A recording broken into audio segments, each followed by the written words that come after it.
90 రోజుల కోర్సు పూర్తి చేస్తే చాలు 100% ప్లేస్మెంట్ సపోర్ట్ తో సాఫ్ట్వేర్ జాబ్ మీ సొంతం. వెంటనే కోడ్ జ్ఞాన్ డెస్టినేషన్ ని సంప్రదించండి. నమస్కారం డాక్టర్ శ్రీ ఆచార్య అనంతకృష్ణ స్వామి గారు. నమస్కారం అండి. సార్, చాలా మంది క్లాసెస్ ఎప్పుడెప్పుడు ఎక్కడెక్కడ ఉండే అవకాశం ఉంటుందని చెప్పేసి అడుగుతున్నారు. సో ఫస్ట్ అది అనుకున్న తర్వాత కంటెంట్లోకి వెళ్దామండి. క్లాసెస్ ఎప్పుడెప్పుడు ఎక్కడెక్కడ ఉండే అవకాశం ఉంటుంది? మనకి 2025 అండి. 2025లో 23 మార్చి వచ్చి వైజాగ్ అండి. అలాగే 13 ఏప్రిల్ వచ్చి రాజమండ్రి, 20 ఏప్రిల్ వచ్చి హైదరాబాద్, 27 ఏప్రిల్ వచ్చి బెంగళూరు అండి, 4 మే వచ్చి తిరుపతి, 11 మే వచ్చి విజయవాడ. ఇవే కూడా మనకి ఇప్పుడు ఈ 6 తారీఖు ఏప్రిల్ వచ్చి మనకి స్పెషల్ క్లాస్ ఉంది. ఇది ఎందుకు చెప్తున్నానంటే, స్పెషల్ క్లాస్ అటెండ్ చేయగలిగితే మీరు మనకి 20, 21, 22 మే గోవా సెషన్ క్లాస్ 3 రోజుల క్లాస్ ఉంది. గోవా క్లాస్. ఈ స్పెషల్ క్లాస్ 6 ఏప్రిల్ కనుక మీరు అటెండ్ చేయగలిగితే మీరు సెషన్ క్లాస్కి అటెండ్ చేయడానికి మీరు అర్హులు అవుతారు. ఎందుకంటే లాస్ట్ టైం కూడా మనం గోవాలో ఎక్సలెంట్ క్లాస్ చెప్పుకున్నాం. ఆ సెషన్ క్లాస్ అనేది అద్భుతమైన క్లాస్. అది ఏంటంటే జీవితంలో మీరు పరిపూర్ణత్వాన్ని సాధించడానికి, ఒక ఉన్నత స్థాయి సాధించడానికి ఖచ్చితంగా మీకు అది దోహదపడుతుంది. మీకే కాదు, మీ తరతరాలకి. ఆ మాట కూడా చెప్పాను నేను. దానికి తగ్గట్టుగానే క్లాస్ ఉంటుంది. క్లాస్కి వచ్చిన వాళ్ళు కూడా ఫుల్లీ సాటిస్ఫైడ్. కాబట్టి మళ్ళీ ఈ ఇయర్ మనం 20, 21, 22 మేలో గోవాలో సెషన్ క్లాస్ 3 రోజులు పెడుతున్నాం. వీలైనంత తొందరగా ఎన్రోల్ చేసుకునే ప్రయత్నం చేయండి. Best of luck. నమస్కారం అండి, డాక్టర్ శ్రీ ఆచార్య అనంతకృష్ణ స్వామి గారు. సార్, లాస్ట్ ఎపిసోడ్లో మీరు చెప్పినట్టుగానే ఆడవాళ్ళు ఇండిపెండెంట్ అవ్వాలంటే ఫస్ట్ డిపెండెన్సీ ఒకటి తగ్గాలి, అండ్ దాంతోపాటు జాలి చూపించే వైపు కావచ్చు, అండ్ ఎవరైతే మనకి సమర్థిస్తూ ఉంటారో, ఏకీభవిస్తూ ఉంటారో ఆ వైపు కూడా మీరు టర్న్ అవ్వద్దు. ఈ 3 కేటగిరీల వ్యక్తిని అవాయిడ్ చేయమని చెప్పారు లాస్ట్ ఎపిసోడ్లో. చాలా సందర్భాల్లో ఇంట్లోనే ఇవి ఎక్కువగా జరుగుతూ ఉంటుంటాయి. అవాయిడ్ చేయాలి అనుకున్నా స్టార్టింగ్లో జీర్ణించుకోవడం కష్టంగానే ఉంటుంది. మొదలు పెట్టాలి ఎలా అంటారు? అంటే మనసుని గట్టిగా చేసుకోవాలి అనుకున్నా, యూనివర్స్కి ఫస్ట్ మనం కనెక్ట్ అవ్వాలి అనుకున్నా మనీ మంత్రం ఏం చెప్తుంది? అంటే ఇక్కడ ఎలా ఉంటుందంటే, మనసుని గట్టిగా చేసుకోవడం అని కాదు. మనం ఒక సబ్జెక్ట్ పట్టుకున్నప్పుడు ఏంటంటే, ఇప్పుడు ఒక సబ్జెక్ట్లో ప్రిపేర్ అవుతున్నాడు పిల్లాడు. ఆ పిల్లాడు ఎలా ఉంటాడంటే, ఎగ్జామ్స్ దగ్గరకు వచ్చినప్పుడు ఒంటరిగా రూమ్ తీసుకుంటాడు. ఓకేనా? తీసుకొని ఆ ఎగ్జామ్స్ అయ్యేంత వరకు బయటికి రాడు. అప్పటి వరకు సన్నగా తిరిగిన అబ్బాయి అయినా సరే, ఎవరైనా సరే అప్పటి వరకు బయటికి రాడు. ఆ తర్వాత పదే బైహార్ట్ చేయడం అనేది జరుగుతుంది. బైహార్ట్ చేయడం అంటే దాని మీనింగ్ ఏంటంటే, మీరు చిన్నప్పుడు ఉప్పు కప్పురం పద్యం చదివి ఉంటారు. ఇప్పటికి కూడా మీరు చెప్పగలుగుతారు ఆ పద్యాన్ని. అంటే మీరు అది పుస్తకంలో చూసి చదివారు, పదే బైహార్ట్ చేశారు, అది మీ మైండ్లోకి ఎక్కింది. అయినంత మాత్రం పుస్తకం నుంచి అది మాయమైపోలేదు కదా. అది ఎక్కడికి వచ్చింది?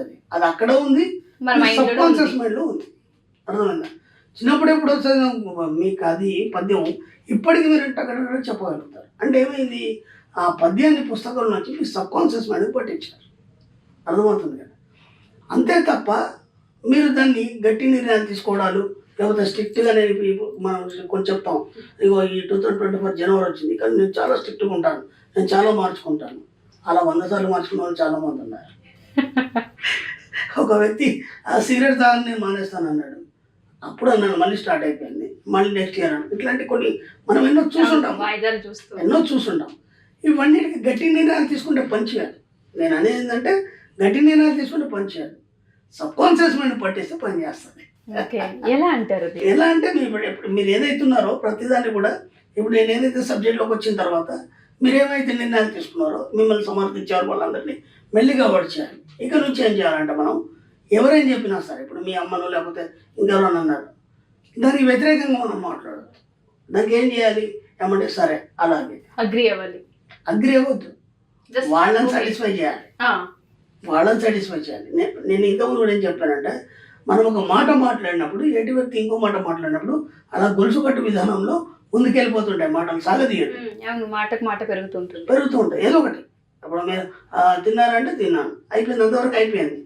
మళ్ళీ ఏమంటే ఏం వండారు అనగానే ఇది వండాను, అది లేకుండే కూరగాయలు ఆయన పోయి తీసుకొచ్చాడు, నేను మా అమ్మ వచ్చేప్పుడు తీసుకొచ్చింది, ఇవన్నీ ఇదంతా అవసరం లేదు కదా. అంటే వీలైనంత మట్టికి మనం ఏం చేయాలంటే, మన ఇంటి వ్యవహారాలు కానీ అంటే ఇతరుల వ్యవహారాలు కానీ వాటన్నిటి అవాయిడ్ చేసి, మనం మన సబ్జెక్ట్లో కేవలం డబ్బు సంపద విషయం గురించి పెట్టుకున్నాం కాబట్టి ముందు మాటలు పొడిగించకుండా ఆపేశారు. అర్థమైంది? ఎవరు మాట్లాడినా ఏం చేసినా అందుకే మన సబ్జెక్ట్లో ఫస్ట్ నిశ్శబ్దాన్ని వహిస్తాం. వీలైనంత మాటలు తగ్గించేస్తే ఏమవుతుంది? వాళ్ళు మాట్లాడారు, మనం జాలి చూపించడానికి టైం ఉండదు, వాళ్ళకి దయ చూపించడానికి టైం ఉండదు, ఇవన్నీ ఉండవు కదా. నువ్వు ఎన్ని స్టోరీ చెప్పినప్పుడు కదా ఎటువంటి మీద జాలి చూపిస్తావు. నువ్వేం చెప్పినప్పుడు ఏం చూపిస్తావు? ఛాన్సే లేదు. మీ గురించి, మీ యొక్క వ్యక్తిత్వం గురించి మీరు ఏంటనేది పక్క వ్యక్తి కానీ ఎటు వ్యక్తి కానీ తెలవడానికి లేదు. అర్థమైందా? మన పర్సనల్స్ ఎవరికి చెప్పాలి? మా సబ్జెక్ట్లో కొన్ని రూల్స్ ఉంటాయి. ఆ రూల్స్లో లాస్ట్ రూల్ ఒకటి ఉంటుంది. మీ యొక్క వ్యక్తిగత జీవితం గురించి ఇతరుల దగ్గర చర్చించవద్దు. ఎయిటి వాళ్ళ గురించి మీరు అడగద్దు. ఓకే, ఏం అవసరం ఉంది ఇంకా అక్కడ?